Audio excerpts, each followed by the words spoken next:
इस बीच जंग के 8वें दिन आज इजराइल ने ईरान पर जबरदस्त हमला किया। आज इजराइल के 60 से ज्यादा फाइटर प्लेन्स ने राजधानी तेहरान समेत कई इलाकों में बमबारी की। इजरायली डिफेंस फोर्सेस ने बताया उसके अटैक में ईरान की 35 से ज्यादा मिसाइल्स लॉन्च की गई और स्टोरेज साइट्स को तबाह कर दिया गया। इजराइल के निशाने पर ईरान के मिसाइल प्रोडक्शन सेंटर थे। इसके अलावा इजराइल ने ईरान के न्यूक्लियर प्रोग्राम के रिसर्च एंड डेवलपमेंट से जुड़े ठिकानों पर भी बमबारी की।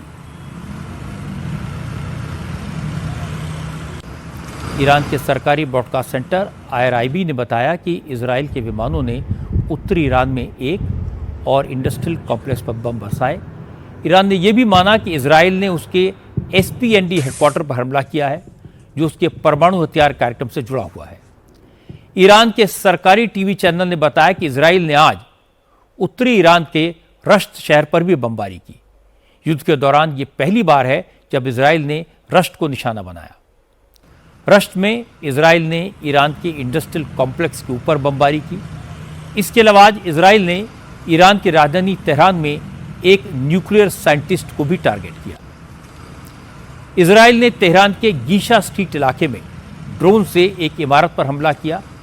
कहा जा रहा है कि इस ड्रोन हमले के निशान पर ईरान के न्यूक्लियर साइंटिस्ट थे। इजरायली सेना के प्रवक्ता ने कहा कि अभी ईरान के बहुत सारे ठिकाने उसके टारगेट पर हैं और ईरान पर इजराइल के हमले जारी रहेंगे। אנחנו ביומו השביעי של המבצע, זה שבוע מאז שהתחלנו אותו। हमारा ऑपरेशन शुरू हुए एक हफ्ते बीत चुके हैं। हम पूरे क्षेत्र में अपना हवाई नियंत्रण मजबूत कर रहे हैं और अपने हमले तेज कर रहे हैं। तेहरान में, पश्चिमी ईरान में और दूसरे हिस्सों में अभी हमारे निशाने पर कई ठिकाने हैं। वायुसेना के विमानों ने ईरान के परमाणु कार्यक्रम से जुड़े चुनिंदा ठिकानों पर बमबारी की है।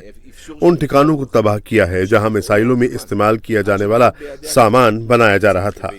इन ठिकानों में ईरान के रक्षा मंत्रालय के सैन्य उद्योग के अड्डे शामिल हैं। इसके अलावा हमने सफानत इमारत पर भी बमबारी की है, जो ईरान के परमाणु कार्यक्रम से जुड़ी थी। इस जगह का इस्तेमाल युद्ध की उन्नत क्षमताओं के विकास के लिए किया जा रहा था। अब मैं आपको ईरान की बात बताता हूं। ईरान ने दावा किया कि इजराइल 8 दिनों के अटैक के बाद भी उसकी न्यूक्लियर एसेट्स का कुछ भी नहीं बिगाड़ सका है। इस्लामिक रेवोल्यूशनरी गार्ड्स कोर के ex commander major general Mohsin Rezaei ने एक इंटरव्यू में दावा किया कि ईरान को मार्च में ही पता चल गया था कि जंग होगी। इजराइल उसकी न्यूक्लियर साइट्स पर अटैक करेगा, इसीलिए ईरान ने पहले ही अपने सारे न्यूक्लियर एसेट्स को सेफ लोकेशन पर पहुंचा दिया था और वो पूरी तरह से महफूज हैं। इस बमबारी के जवाब में आज ईरान ने भी इजराइल पर जबरदस्त पलटवार किया। इजराइल के कई शहरों पर मिसाइल से हमला किया।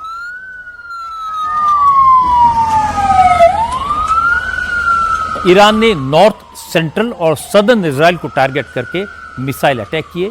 ईरान की मिसाइल तेल अवीव, रमतगन, तमर, जफा और रोशपेना शहरों पर गिरी। यहां इमारतों को काफी नुकसान हुआ है। करीब दर्जन भर लोग घायल हो गए हैं। आज ईरान की एक मिसाइल साउथ इजराइल के बीर शेवा शहर पर गिरी, जिससे कई इमारतें ध्वस्त हो गई, गाड़ियों में आग लग गई। इस मिसाइल के टुकड़े शहर के कई इलाकों में जाकर गिरे। ईरानी मिसाइल अटैक की धमक बीर शेबा में दूर दूर तक सुनाई दी।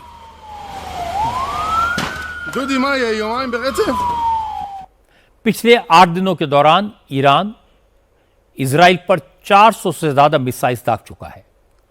इनमें बैलिस्टिक मिसाइल्स के अलावा क्रूज और हाइपरसोनिक मिसाइल्स भी शामिल हैं। ईरान के हमले की वजह से राजधानी तेल अवीव के कई इलाके पूरी तरह से तबाह हो गए हैं। हाइफा शहर में गैस सप्लाई प्लांट, रिफाइनरी और एनर्जी इंफ्रास्ट्रक्चर को नुकसान पहुंचा है।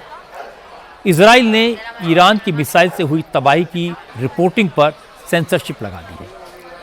इजराइल के minister for national security Ben Gvir ने सिक्योरिटी एजेंसी शिन बेत को चिट्ठी लिखकर कहा कि कुछ विदेशी मीडिया ईरान के हमलों की भयावह तस्वीरें ब्रॉडकास्ट कर रहे हैं, इनकी जांच की जाए और विदेशी मीडिया को ऐसी रिपोर्टिंग से रोका जाए।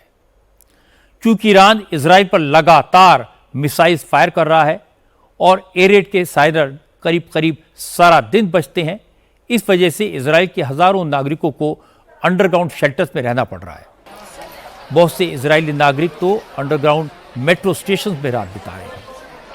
सरकार की तरफ से मेट्रो स्टेशन पर उनके रहने का इंतजाम किया गया है।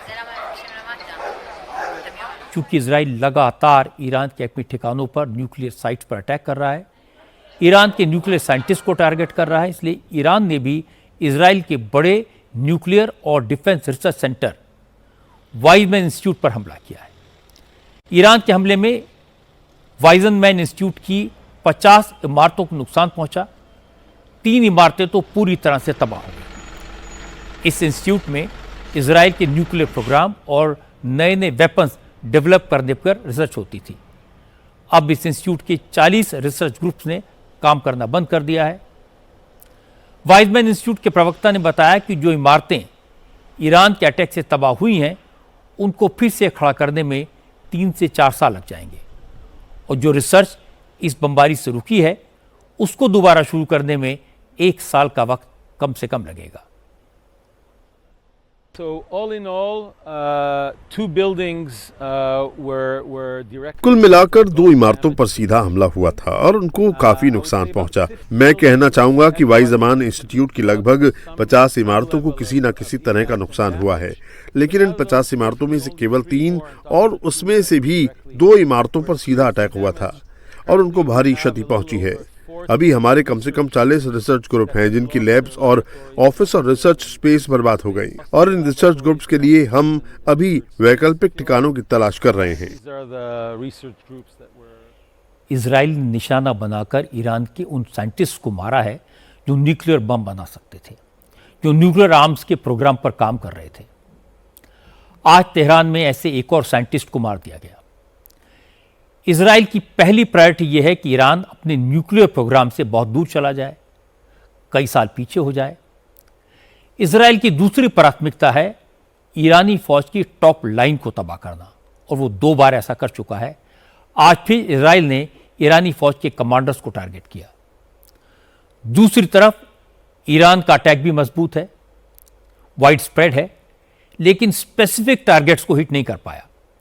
मोटी बात यह कि जब युद्ध खत्म होगा तो दोनों देशों को एहसास होगा कि उनका कितना नुकसान हुआ।